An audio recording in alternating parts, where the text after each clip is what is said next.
అందరికీ నమస్కారం. విజయవాడ నగరాన్ని ముంచేసింది ఎవరు? విజయవాడ కూడా రాజధానిలో ఒక భాగమే కదా. అయినా కూడా విజయవాడ నగరం మీద మీకు ఎందుకంత కక్ష? బుడమేరుని మోసం చేసి దారి మళ్లించి విజయవాడ నగరాన్ని బుడమేరు ముంచెత్తేలా చేసి బడుగుల జీవితాల్ని చిన్నాభిన్నం చేసి వారి ఆర్థిక పరిస్థితిని కోలుకోలేనంతగా దెబ్బతీయడానికి కారణం మీ కళని నిజం చేసుకోవడానిక? ఎవరి ప్రయోజనాల కోసం ఇదంతా చేస్తున్నారో చెప్పాలని మేము ముఖ్యమంత్రి చంద్రబాబు నాయుడు గారిని ప్రశ్నిస్తా ఉన్నాం. ఎందుకు విజయవాడ నగరాన్ని బలిపశువు చేశారు? విజయవాడ నగరంలో గతంలో ఎన్నడూ కూడా ఇలాంటి విపత్తు చూడలేదే. వరుణదేవుడికి మా మీద ఎప్పుడు ఇంత కోపం కలగలేదే. అమ్మవారి దయతో ఎప్పుడు ఆనందంగానే ఉన్నాం. కానీ మీకు మా మీద అంత కోపం ఎందుకు, అంత కక్ష ఎందుకు? చంద్రబాబు నాయుడు గారు, మీరు ఖచ్చితంగా ముఖ్యమంత్రి హోదాలో మాకు సమాధానం చెప్పాలి. విజయవాడ నగర చరిత్రకి ఎవరైనా సరే వలస వచ్చిన చరిత్రే. విజయవాడ నగరంలో అందరినీ అమ్మవారు ఒకేలాగా చూసింది, ఒకేలాగా వారందరినీ కూడా ప్రేమించింది. అందుకనే విజయవాడ నగరానికి వలస వచ్చామన్నటువంటి భావన పోయి స్థిర నివాసాలు ఏర్పాటు చేసుకున్నారు. దశాబ్దాల తరబడి ఇక్కడే ఉండిపోయారు. కానీ ఈ రోజున సొంతూరును గుర్తు తెచ్చుకొని విజయవాడ నగరం నుంచి వలసలు ఇతర ప్రాంతాలకి వాళ్ళ స్వస్థలాలకి వెళ్ళిపోతున్నారంటే ఈ ఘోర సంఘటనని మేము చూడలేకపోతా ఉన్నాం. మా బాధని వ్యక్తం చేయలేకపోతా ఉన్నాం. ఎందుకు ఇంత దుర్మార్గం చేశారు? దీనికి కూడా మీరు సమాధానం చెప్పాలి. మేము చేసిన తప్పేంటి? విజయవాడ నగర ప్రజలు చేసిన తప్పేంటి? ఏదో ఒక రోజు మీ విపరీతమైనటువంటి తెలివితేటలతో హైదరాబాదు కూడా మీరు సముద్రాన్ని తీసుకెళ్ళిన ఆశ్చర్యపోకర్లా. ఎందుకంటే మీకు తోడొచ్చేటువంటి యోధులైన నాయకులు ఉన్నారు. వాళ్ళకి ఆర్టిఫిషియల్ ఇంటెలిజెన్స్ టెక్నాలజీ మీద కూడా బాగా పట్టుంది. అట్లాంటి నాయకుల మద్దతు ఉన్న మీరు ఖచ్చితంగా ఏదో ఒక రోజు హైదరాబాద్కి సముద్రాన్ని కూడా ఖచ్చితంగా తీసుకెళ్లేటువంటి సమర్థత ఉందని నేనైతే అనుకుంటా ఉన్నా. విజయవాడ నగరంలో ముంపు గురవడానికి కూటమి ప్రభుత్వమే కారణమని, ఈ విపత్తుకి నిర్లక్ష్యమే కారణమని ఈ రోజున ఈనాడు పేపర్లో 14వ పేజీలో చాలా పెద్ద ఆర్టికల్ రాశారు. ఇది కూటమి ప్రభుత్వం సృష్టించిన నిశ్శబ్దం మారణ హోమమని అందులో రాయకనే రాశారు. బుడమేరుని కృష్ణమ్మలో కలవనీయకుండా అడ్డుపడింది ఎవరు? బుడమేరుని వచ్చిన వరదని పశ్చిమ బంగాళాఖాతంలో కలవకుండా అడ్డుపడి బెజవాడని ముంచింది ఎవరు?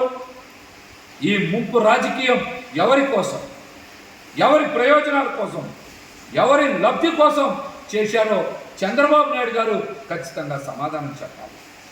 ఏ వర్గానికి లబ్ధి చేకూర్చడం కోసం? బలైంది మాత్రం బడుగులన్న విషయం ఈ రోజున ప్రతి ఒక్కరికి కూడా అర్థమైపోయింది. చివరికి ఆధిపత్య వర్గాల అభివృద్ధి కోసం బడుగు బలహీన వర్గాలు, బీద బిక్కీలు ఈ రోజున అన్యాయం అయిపోయారు. చరిత్ర ఎప్పటికీ కూడా ఇది గుర్తుపెట్టుకుంటుంది. ఈ పాపానికి ఒడిగట్టిన ప్రతి ఒక్కరికి కూడా ఖచ్చితంగా విజయవాడ నగర ప్రజలు శిక్షించి తీరుతారని కూడా మిమ్మల్ని హెచ్చరిస్తా ఉన్నా. ఈనాడు పేపర్లో ఈరోజు పెద్ద ఆర్టికల్ రాశారు, మీరు కావాలని చూడొచ్చు. నిర్లక్ష్యమే పెనుముప్పు అని.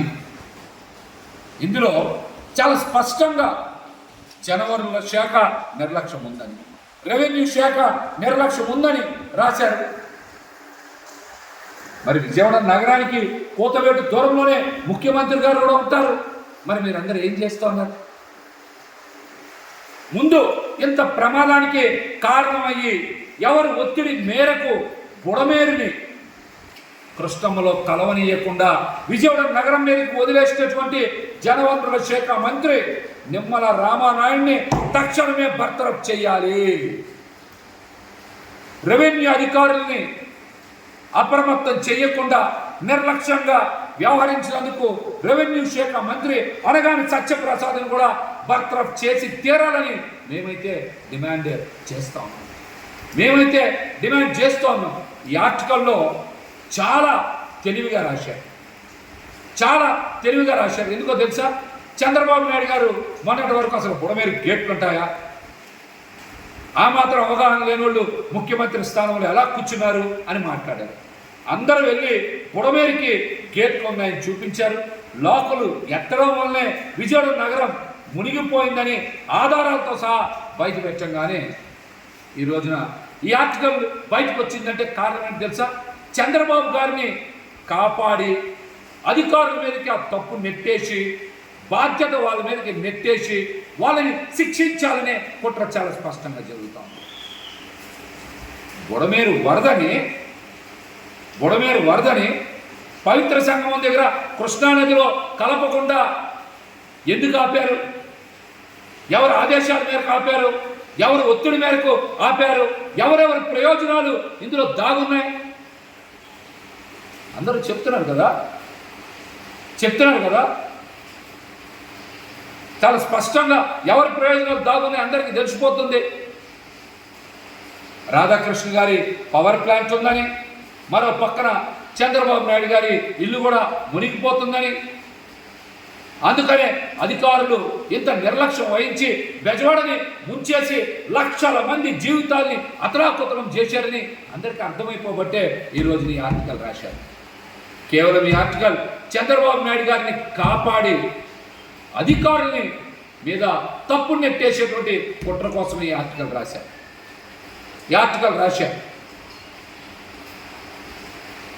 అందుకనే జగన్మోహన్ రెడ్డి గారు పదే చెప్పారు, ఇది ప్రకృతి వైపరీత్యం కాదు, మానవ తప్పిదమే. ఈ వరదలు రావడానికి, ఈ ముప్పు రావడానికి చంద్రబాబు నాయుడు గారు, కూటమి ప్రభుత్వమే కారణం అని చెప్తే ప్రతి ఒక్కరు ఇష్టానుసారం మాట్లాడారు. ఈరోజు మీరు వెళ్ళి చూశారు కదా, చాలా ప్రముఖ ఛానల్స్లో బుడమేరుకి గేట్లు ఉన్నాయని, ఆ కృష్ణానదిలో బుడమేరు వరదని కలవకుండా దారి మళ్లించి విజయవాడ వైపు వచ్చిందని చెప్తున్నారు కదా. విజయవాడ వైపు వరదని మళ్లించడం వల్ల కదా గండ్లు పడ్డాయి. అంతకుముందు గండ్లు లేవే. మీరు గేట్లు ఎత్తారు, గండ్లు పడ్డాయి. మొన్నటి వరకు గేట్ల రాజకీయం, నిన్నటి నుంచి గండ్ల రాజకీయం. ఇంత దుర్మార్గం ఏంటి?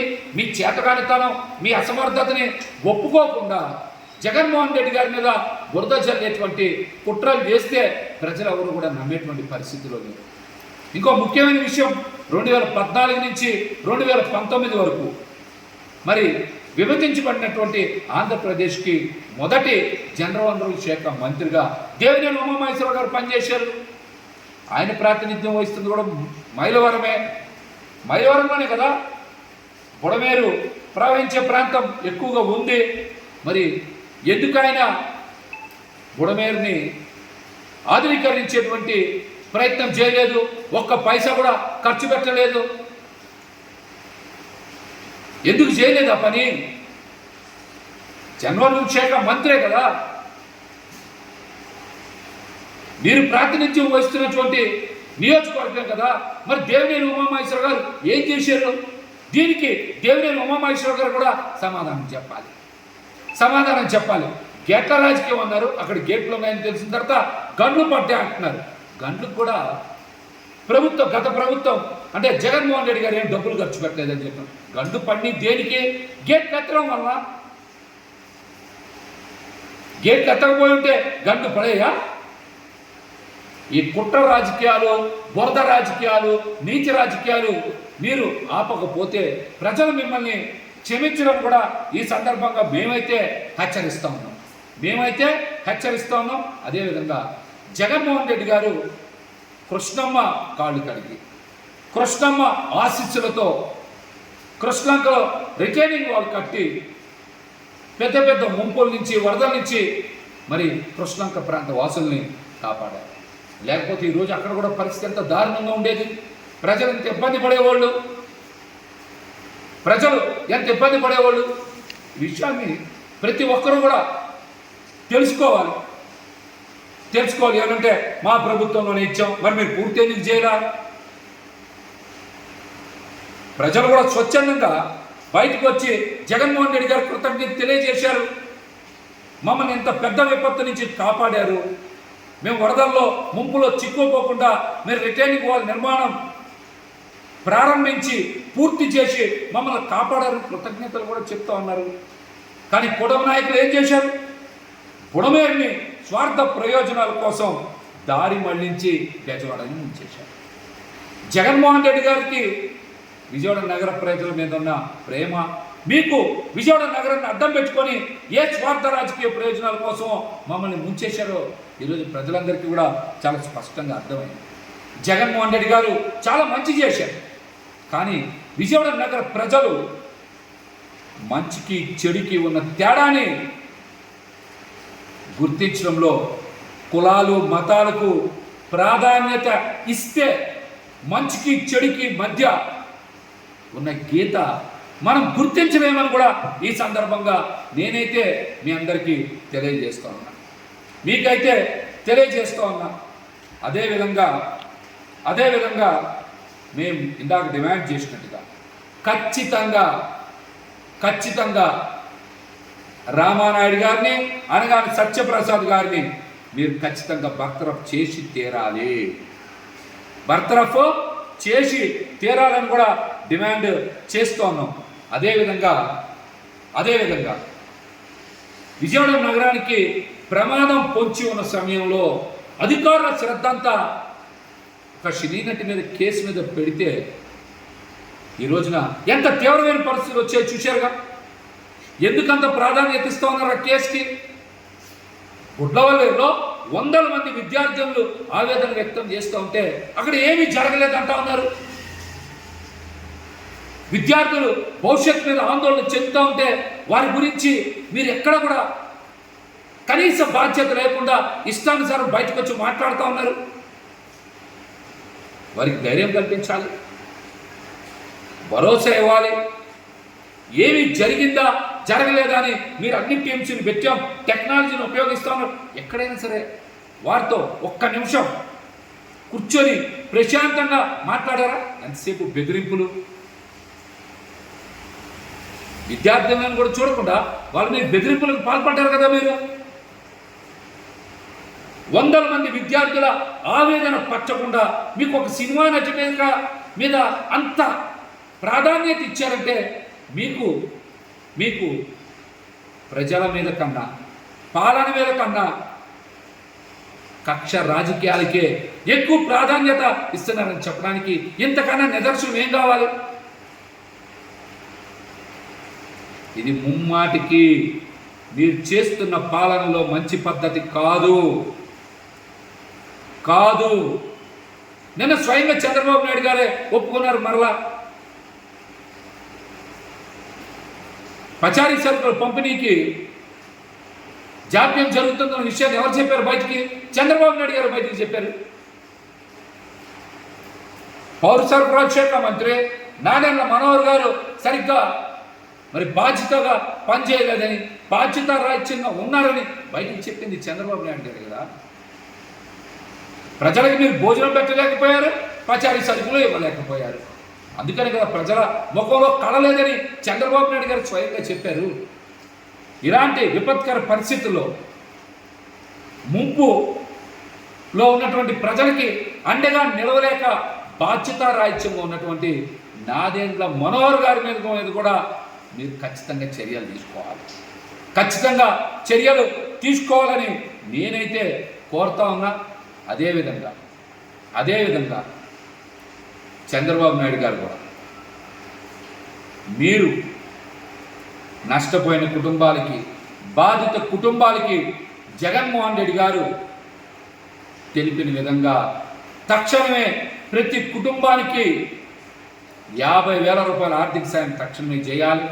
అదేవిధంగా నష్టపరిహారాన్ని లెక్కించి వాళ్ళందరికీ కూడా పూర్తిగా ఆర్థికంగా మీరు ఆదుకోవాలనేటువంటి వారి డిమాండ్ని మీరు పరిగణలోకి తీసుకొని ఆ విధంగా చేయాలని కూడా మేమైతే తెలియజేస్తాము.